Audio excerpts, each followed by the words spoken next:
Good afternoon and welcome to day 4 of the IMF World Bank Week here at the Atlantic Council. My name is Jörn Fleck. I'm the Senior Director of the Europe Center at the Atlantic Council, coming to you live from the Atlantic Council headquarters here in Washington, D.C. It is my privilege to welcome you to this discussion with the Minister of Economy and Finance of Greece, Kyriakos Pierrakakis. Minister, a warm welcome to the Atlantic Council. The minister joins us for another event this week with dozens of the highest level financial policy and decision makers from all over the world who have come to Washington for this year's IMF World Bank spring meetings. This is also part of our transatlantic economic dialogues, a joint effort at the Geoeconomic Center and the Europe Center to maintain and grow dialogue and debate on the critical issues shaping the future of the U.S.-European economic relationship.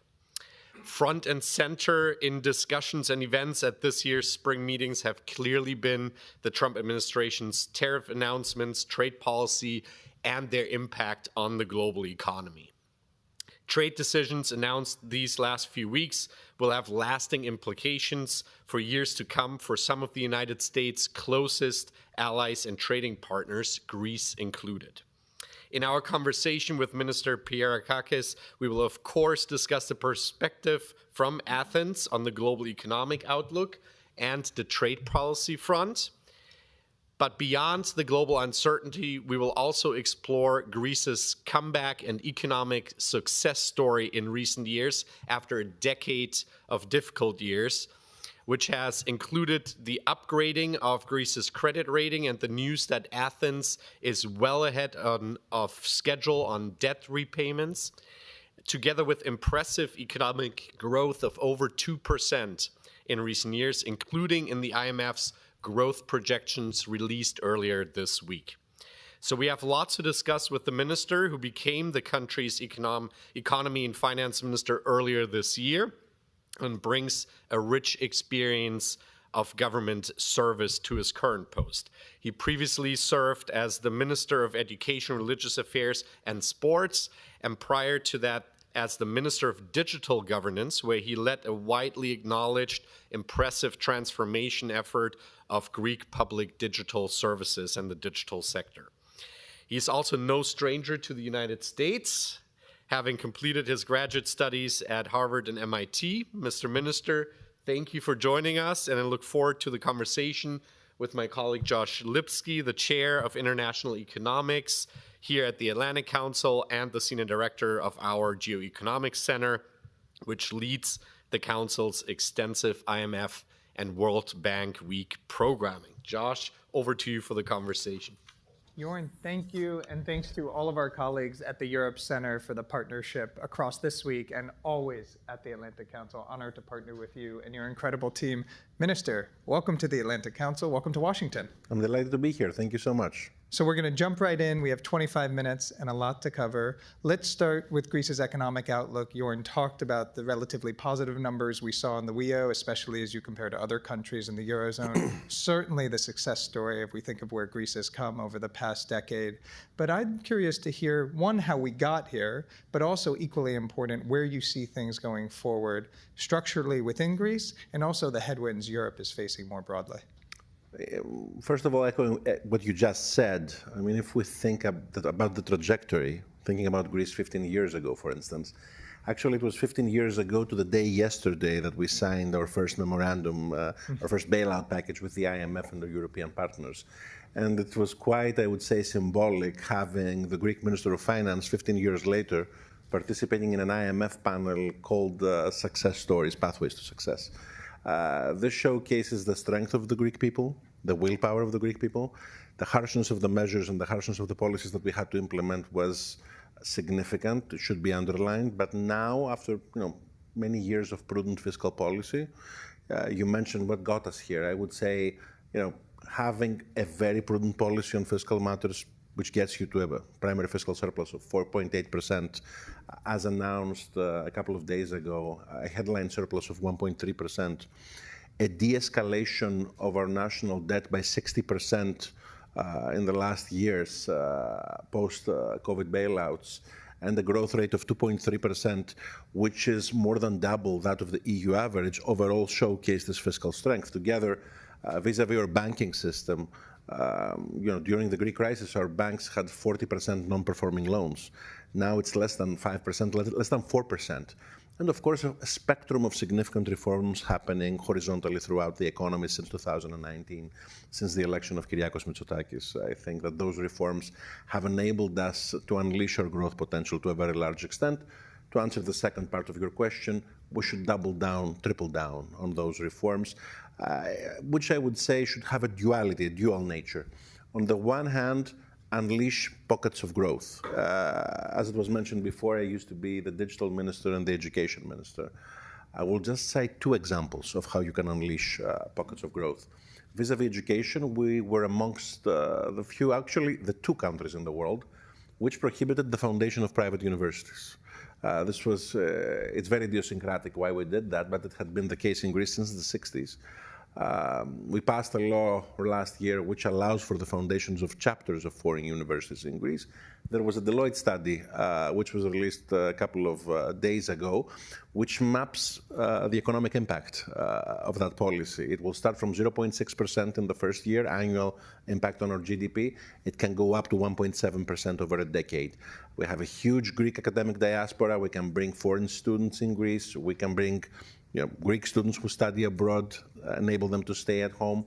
If you just think of what Italy has done in this regard, only Florence has 41 chapters of foreign universities, and we didn't because our system, our institutional design didn't allow for that. Second example, data centers.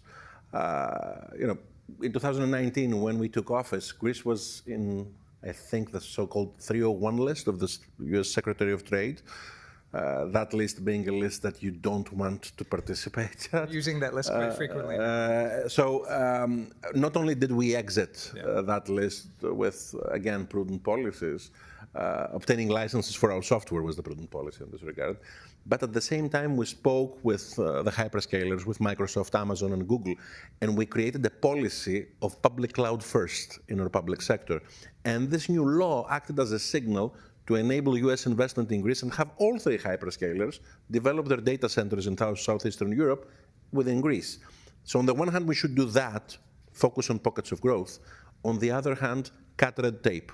Within the European Union, we're discussing about eliminating barriers between member states. This is the Draghi report, this is the Letta report. We have barriers that are equivalent to tariffs. In services, 110%, in manufacturing, 45%. You also have barriers within member states, and we're one amongst the very few countries that has managed to map those barriers in a national system, where we have mapped our full bureaucratic impediments to domestic and foreign investment, and we plan to start eliminating those barriers one after another. So let's talk about some of the challenges inside of Greece right now. Inflation has been a little higher than the Eurozone average. At the same time, wage growth has been a top concern for citizens. So how do you balance those pressures? You have a demand for higher wage growth. You have some of the inflationary pressures within Greece. How do you see that along with what you're talking about in terms of reducing and streamlining? Vis-a-vis inflation, I would say that the performance is marginally higher than the EU average this year. Our analysis, our domestic analysis, is 2.4%. The overall EU target is 2%. We plan to de-escalate it. We're marginally higher because we're a bit more reliant on services, and services inflation is higher. We're marginally higher because we're growing faster than the rest of the European Union. Nonetheless, inflation will de-escalate in the coming months. It has already de-escalated so far, starting from the 10%, which used to be the case a couple of years back. Vis-a-vis wage growth, real growth in wages since 2019 is 11% if you eliminate inflation. The EU average is a bit more than 4%. So we're catching up, which is the overall, I would say, policy of the government. Catch up with the EU average on all fronts. Wherever we can, we plan to surpass it. Minimum wages have increased as well. We had an increase in the minimum salary a couple of weeks ago as well. Overall, we understand that there are pressures within the Greek society, especially, for instance, in rents. In the Athens region, you can see that rent prices have increased a lot. We're doing our best to help both on the supply side, which takes a little bit more time to catch up with demand, but also with short-term solutions in order to alleviate that pressure. But overall, the general economic health will help 100% of the population. As long as we are fiscally prudent, as long as we continue in the pathway of reforming all sectors of the economy and unleashing growth and eliminating red tape, growth and this growth dividend, this growth premium will reach every household in Greece, if it hasn't reached so already, because as I mentioned, the numbers speak for themselves. So the reforms are commendable, the success story is commendable. We think, as you said, at the 15-year mark, and everywhere Greece has come. We were talking before about Greece is performing well as a safe haven asset in this environment.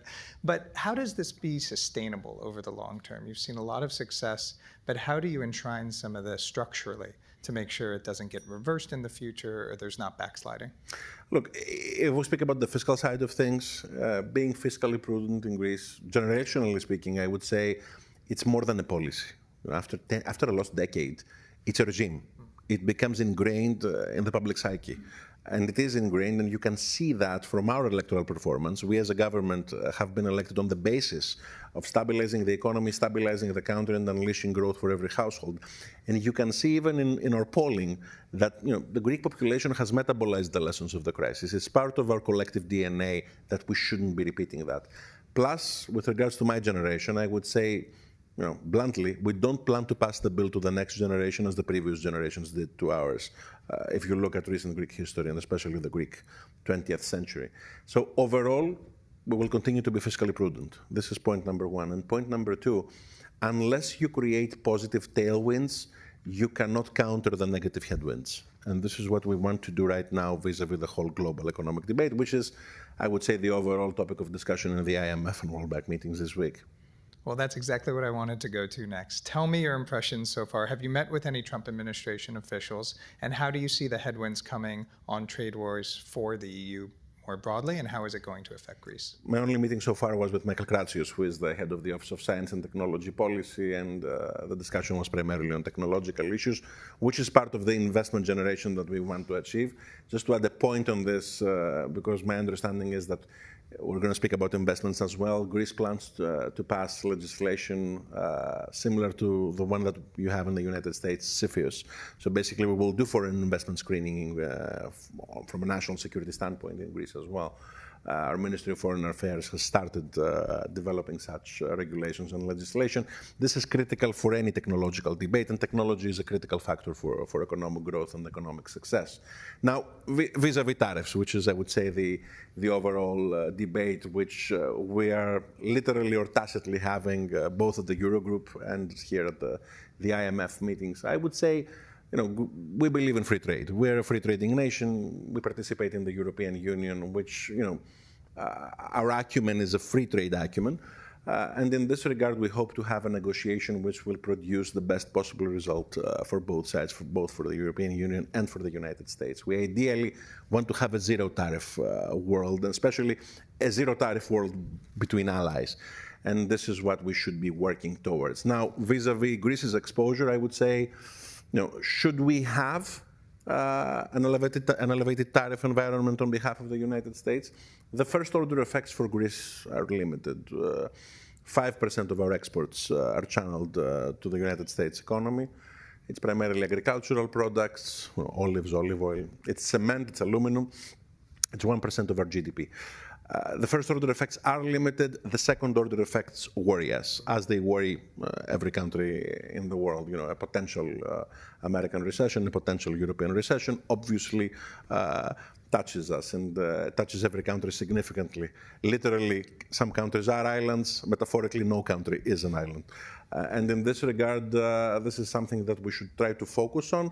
What is the strategy on our behalf? The strategy on our behalf, given that we're primarily worried about uncertainty rather than any specific policy per se, uncertainty in the economic climate is the most worrisome factor.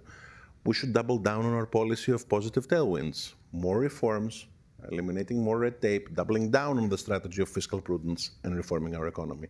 And this is what will render Greece further a safe haven in such an environment.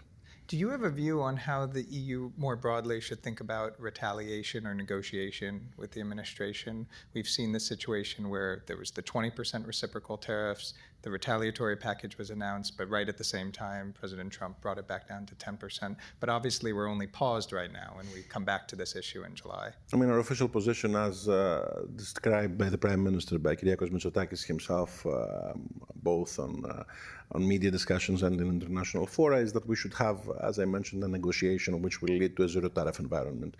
We want this negotiation to happen. We believe that between allies, we should try to eliminate barriers. We should try to eliminate any type of impediment that we can have in our trade relationships. It is true that those impediments existed in the past on both sides, not extremely elevated, but they were there. Thus, a negotiation can be beneficial vis-a-vis removing them, and this is what we're going to try to work towards. Well, let's talk about China, because this is what everyone is talking about here in Washington this week. U.S.-China, this is where the trade war has reached the inflection point, 100+% tariffs between the countries. How does Greece see that situation? Obviously, Chinese investments in Greece, the Port of Piraeus, have been an issue that have been talked about for years. How do you see navigating this war between U.S. and China on the trade front? I mean, in reality, in the context of the trade debates that we have overall, the European Union and Greece will try to diversify trade, generally speaking. Now, India, for instance, is such an example, and we're hoping that Greek products will find their way in the Indian market to a much broader extent than what is the ex-ante case. I was in New Delhi when Prime Minister Mitsotakis spoke a year ago. I remember that speech. Absolutely. Now, vis-a-vis China, we're generally open to investments. We want to establish and deepen our bilateral relationships, but as I mentioned, from a standpoint of our strategic and geopolitical relationships. We value our geopolitical relationship with the United States on all fronts, on many fronts. Since the Marshall Plan, since the Truman Doctrine, even today, this relationship is, I would say, underlined by the Greek diaspora. It's underlined by bilateral ties that are extremely strong on every occasion and on every, I would say, set of context. In this regard, foreign investment in Greece will be a function, as I mentioned, of this new regulation, of this new national security regulation. How will this work, this new CFIUS? It's similar to any type of similar regulation that you have in the world, similar to CFIUS. But if you want to see at how we view this relationship, I think that investments in the 5G technological grid showcase our mentality about how we should be moving. To give you one example, in our core of the 5G network, we only used European equipment. We allowed for other equipment on the antennas of the 5G network. This was similar to the UK policy deployed on 5G. Generally speaking, we believe that we should deepen our ties in the context of our national interest. And so how do you see you mentioned this, leveraging external investments, how you can bring more in diversification. You mentioned India, but are there other partners you're looking toward right now? The Middle East, India, our broader region, and plus in the context of what I mentioned previously, the Draghi and the Leto report underline that the relationship that we have between member states of the European Union, it's less strong than the relationship that exists between states of the United States, bilaterally in services, in manufacturing, etc. So we need to eliminate those barriers. We need to remove them in order to unleash our full potential, which we have within the Union. And speaking about barriers globally, we have barriers internally, and we have barriers within. So, barrier elimination should be a core policy. This is, I would say, government efficiency, if you want to frame it in different terms. And this government efficiency is a broad term. It's the north and the compass. The map, the specific policy, the specific strategy that you will deploy vis-a-vis attaining it is commensurate with the values of every country, of any country. It's certainly something that we want to achieve domestically. So we have about 10 minutes left. Anyone watching online, you can use askac.org. We'll bring in as many questions as we can. I want to ask you about the digital euro, important project the ECB is running. You have a background in this for your previous portfolio, digital transformation. How do you see the digital euro? How do you think Greece and Greek citizens would adapt and adopt a digital euro if and when it gets rolled out? We're 100% for it. I think it's a great initiative. It's an initiative of the ECB, of Christine Lagarde. Personally, I believe that, generally speaking, the integration of digital in the economy has many positive spillover effects. I've been speaking about our primary fiscal surplus. What was the core headline vis-a-vis Greece's economic performance on the previous decade? It was tax evasion, right? It was the informal economy. We have managed to capture a significant portion of that informal economy using digital means in our economic system, connecting our POS with the average Greek company. having this policy enabled us to capture more than half of the VAT gap, the value-added tax gap, which we had in our revenues. This is one such story. So overall, enabling digital payments for us, or for many member states in the European Union, can be very beneficial. But I would say overall, digital is a game changer for all policy areas of the economy. It's a game changer for the justice system, for instance. You have been studying and focusing on Greece. One of the other areas which concerns us is delays, which can occur in the justice system in Greece vis-a-vis having a court ruling. The digitization of the system enables you to have a quicker response, to have a quicker reaction of the system. The digitization of the public administration, the digitization of the cadastral process, which was it was a question in Greece, the completion of the cadastral process, since the reign of King Otto in the 19th century, and we're finishing it up. I mean, after having excluded all other possibilities, it took us some time. But overall, if you add everything up, the growth premium of all those reforms, especially of the obvious ones, is significant, and this is what renders the country one to be considered successful at fora like the one I participated yesterday. And what do you think the ECB roadmap is? We're looking at a pilot project now, but within the next several years, it'll be expanded? There are many countries which have already established their own national systems. We are one of them, and we passed a law a couple of weeks ago, prepared by my predecessor, Kostis Hatzidakis. And the law effectively enabled us to have this national payment system to be mandatory for every seller. So it's very good that member states of the European Union are implementing this, but there are still more than 10 members which do not have such national systems. This is why the initiative of the ECB is correct. This is why we should be having the digital euro. So overall, I think that the roadmap will be established centrally by Frankfurt, and it's a roadmap that we plan to fully adhere to. So let's talk about the IMF and the World Bank, the reason we're all here this week. I think Greece has a special relationship with the IMF, given everything that's happened over the past 15 years. We had a very interesting and important speech by our Treasury Secretary, Secretary Bessent, yesterday about how the U.S. sees these institutions.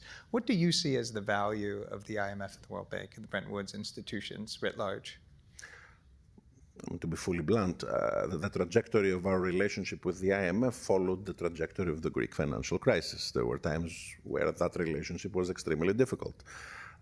Now, of course, the relationship has shifted because Greece, in the process, has managed to fully reform itself, upgrade itself, render itself fiscally prudent, and be considered one of the countries that is underlined as a case study. But having said this, we believe in those institutions. When Dean Acheson wrote the book, the name of that book was Present at the Creation. No generation plans to be present at the demolition.